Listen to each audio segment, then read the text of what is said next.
Assalamualaikum warahmatullahi wabarakatuh. Halo teman-teman, pada kesempatan kali ini saya akan menjelaskan penelitian dengan judul pengaruh cara memasak yang berbeda terhadap kadar protein, lemak, kolesterol, dan rasa daging sapi Bali. Video penjelasan penelitian ini dibuat untuk memenuhi tugas mata kuliah ilmu gizi dan kesehatan yang disampaikan oleh Aprodi Tingkat Besar dari program studi teknologi pangan. Pada penelitian ini akan dibahas bagaimana metode memasak yang berbeda dapat mempengaruhi kandungan gizi serta cita rasa daging sapi Bali. Daging sapi merupakan salah satu sumber protein hewani yang penting bagi tubuh manusia. Selain protein, daging sapi juga mengandung lemak, vitamin, dan mineral yang dibutuhkan oleh tubuh.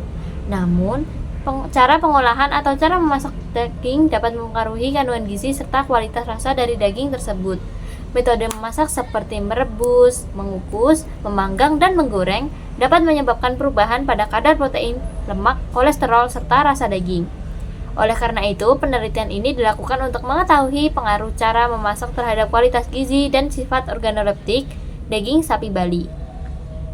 Tujuan dari penelitian ini adalah untuk mengetahui pengaruh berbagai metode memasak terhadap kandungan gizi dan rasa daging sapi Bali. Secara khusus, penelitian ini bertujuan untuk mengetahui pengaruh cara memasak terhadap kadar protein, kadar lemak, kadar kolesterol, serta tingkat kesukaan atau rasa daging. Penelitian ini menggunakan metode eksperimen dengan rancangan acak lengkap atau RAL. Dalam penelitian ini terdapat 4 perlakuan cara memasak, yaitu yang pertama ada direbus, kedua dikukus, ketiga dipanggang, dan yang terakhir ada digoreng.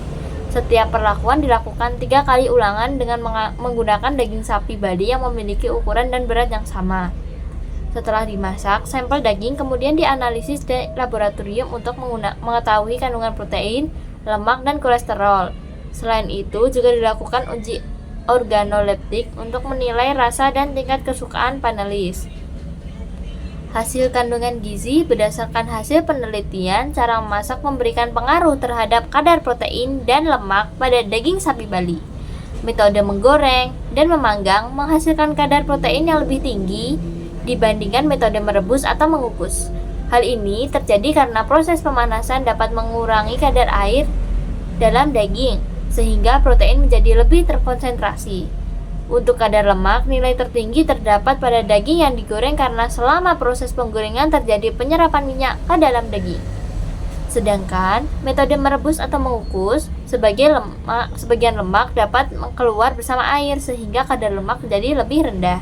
Namun untuk kadar kolesterol, hasil penelitian menunjukkan bahwa perbedaan metode memasak tidak memberikan pengaruh yang signifikan. Ada hasil uji rasa. Pada uji organoleptik atau uji rasa, penulis diminta untuk menilai tingkat kesukaan terhadap daging yang dimasak dengan metode yang berbeda. Hasilnya menunjukkan bahwa daging yang digoreng dan dipanggang mendapatkan nilai rasa yang lebih tinggi. Hal ini karena metode tersebut menghasilkan aroma, tekstur, dan cita rasa yang lebih kuat dibandingkan dengan metode merebus atau mengukus. Kesimpulannya, berdasarkan hasil penelitian dapat disimpulkan bahwa cara memasak yang berbeda dapat mempengaruhi kualitas gizi dan rasa pada daging sapi Bali. Metode menggoreng dan memanggang menghasilkan kadar protein yang lebih tinggi serta rasa yang lebih disukai oleh panelis. Sedangkan metode merebus, mengukus menghasilkan kadar lemak yang lebih rendah. Namun demikian, perbedaan cara memasak tidak memberikan pengaruh yang nyata terhadap kadar kolesterol pada daging sapi Bali. Oke, cukup sekian dari saya. Terima kasih sebelumnya. Wassalamualaikum warahmatullahi wabarakatuh.